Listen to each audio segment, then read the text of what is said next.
ख़वातीन के हवाले से करते हैं, क्योंकि टिकटों की तकसीमकारी के बाद जो मुख्तलिफ पार्टियों ने जो उम्मीदवारों के ऐलान किया है, लेकिन उसके बाद ख़वातीन में नाराज़गी बरकरार है, चाहे वो बीजेपी, कांग्रेस, नेशनल कॉन्फ्रेंस, अपनी पार्टी या पीपल्स डेमोक्रेटिक पार्टी हो, क्योंकि ये देखा गया है कि ख़वातीन को नुमाइंदगी करने में इनको नज़रअंदाज किया गया है। क्योंकि जिस तरह की उम्मीद की जा रही थी कि ख़वातीन को नुमाइंदगी करने का मौका मिलेगा या इनको टिकट मिलेगी, उस तरह से ख़वातीन को जो है उस मामले में नज़रअंदाज किया गया। और अभी तक जो 65 कैंडिडेट है, उम्मीदवार है, जिनको मैदान में उतारा गया है, जिनको टिकट मिली है नेशनल कॉन्फ्रेंस के, बीजेपी, कांग्रेस या पीडीपी के, इनमें सिर्फ 6% ही जो ख़वातीन हैं उनको टिकट दी गई है। पहले मरहले में 65 में से सिर्फ 6% जो ख़वातीन हैं उनको उम्मीदवार में मैदान में उतारने का फैसला किया गया है। जो 65 उम्मीदवार है मुख्तलिफ पार्टियों के, इनमें से सिर्फ 4 ख़वातीन हैं जिनको टिकट मिली है।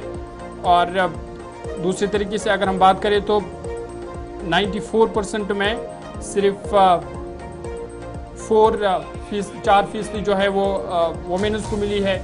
एक खासी तादाद है ख़वातीन की, लगभग बराबर के हैं जितनी मर्दों की तादाद इलेक्टोरल्स की है, उतनी ही तादाद जो है ख़वातीन की है। लेकिन इस तरह से ख़वातीन को नुमाइंदगी ना मिलना या उनको नज़रअंदाज करना, ये कहीं ना कहीं कई सवालात खड़े कर देता है।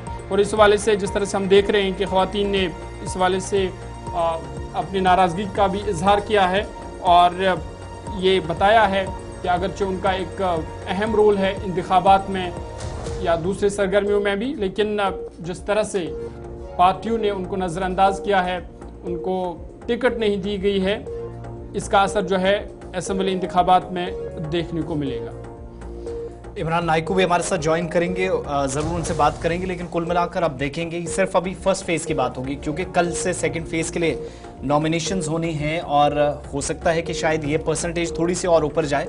ओवरऑल फिलहाल आप देखेंगे तो 6% सिर्फ 6% के आसपास ख़वातीन जो 65 कैंडिडेट्स हैं, नेशनल कॉन्फ्रेंस, कांग्रेस, पीडीपी और एनसी की, ये 4 मेजर पॉलिटिकल पार्टियां हैं, इनसे भी 6% पहली ख़वातीन जो आपको फेज़ 1 में नजर आएंगी।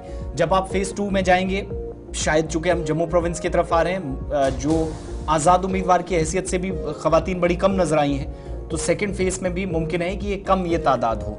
और दूसरी बात यह है कि यूनियन टेरिटरी के अंदर ख़वातीन को बीडीसीज में, पंचायतों में या फिर इसके अलावा डीडीसीज की हैसियत से ज़्यादा मुझे लगता है मौका दिया गया या मिलता है। और डीडीसी चेयरपर्सन हमारे पास जो कई अजला के अंदर बतौर सरबराह इस वक्त काम कर रही हैं, और इनमें से बहुत सारे लोग, पार्टी कौन सी है क्या है वो दूसरी बात है, लेकिन जहां रिप्रेजेंटेशन की बात है वहां पर अच्छी खासी तादाद नजर आई है पिछले चुनावों में। लेकिन असेंबली इलेक्शंस आते आते ये कम, इसमें पार्टियों की जिम्मेदारी थी, क्या वो निभाने में कामयाब हुई हैं या नहीं, इस सवाल का जवाब कौन और कैसे देगा, ये एक बड़ा सवाल अपने आप में है। इमरान नाइको हमारे साथ हैं। इमरान, आप तक आवाज पहुंच रही है?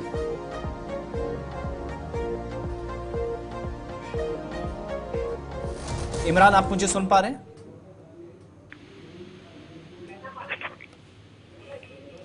इमरान, आप तक आवाज पहुंच रही है?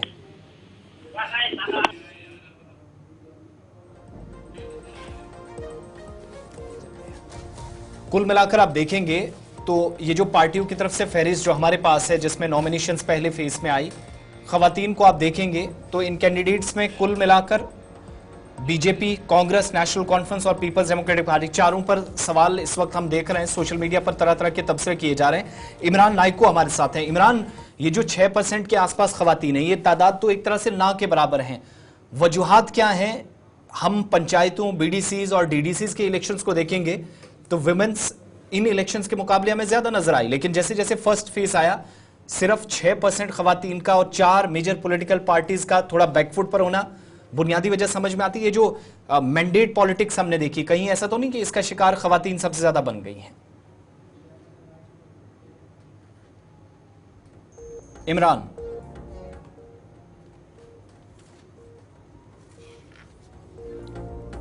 आप तक आवाज पहुंच रही है?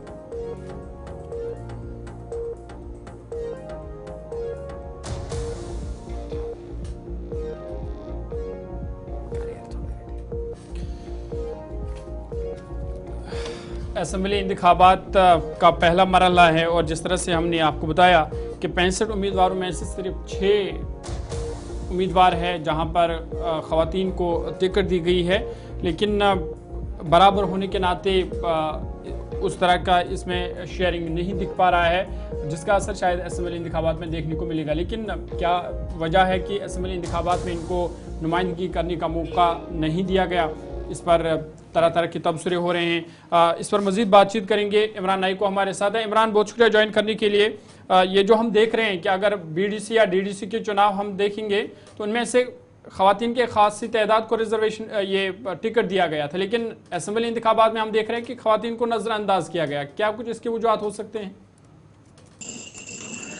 देखिए, अगर इस वक्त आप इस इलेक्शन में, असम्बली इलेक्शन में जम्मू कश्मीर की जो विमेन रिप्रेजेंटेशन है वो काफ़ी कम देखने को मिल रही है।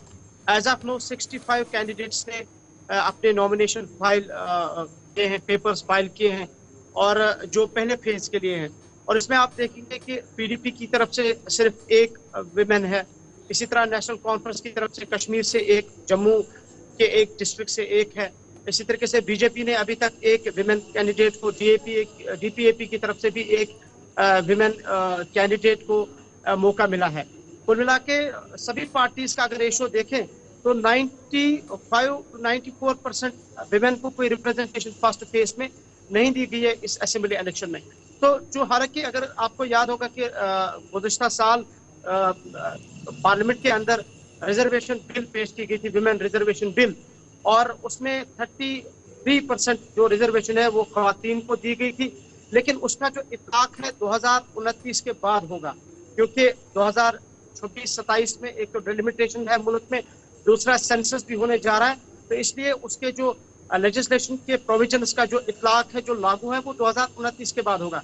नहीं, इस वक्त जो हम देख रहे हैं कि विमेन रिप्रेजेंटेशन बहुत कम है, ना होने के बराबर, तो उसकी मुख्तलिफ वजूहात है। एक ये कि यहाँ पे 10 साल के बाद असेंबली के इंतखाबात हो रहे हैं और कोई भी सियासी जमात जो है वो इस वक्त रिस्क नहीं लेना चाहती है, इसलिए कि हर सियासी जमात ये समझती है कि उनके पास जो एक्स लेजिस्लेचर्स या एक्स MLAs हैं, या फिर उन सियासी जमातों के जो नुमाइंदे अपनी असेंबली सेगमेंट्स में स्ट्रांग है, वो उनको मौका फराहम करना चाहते हैं, ताकि इस इलेक्शन में जो 10 साल के बाद होने जा रहे हैं, ताकि उन्हें एक स्ट्रांग, एक मजबूत जो है असेंबली सेगमेंट के अंदर होल्ड होना चाहिए या मौका मिलना चाहिए।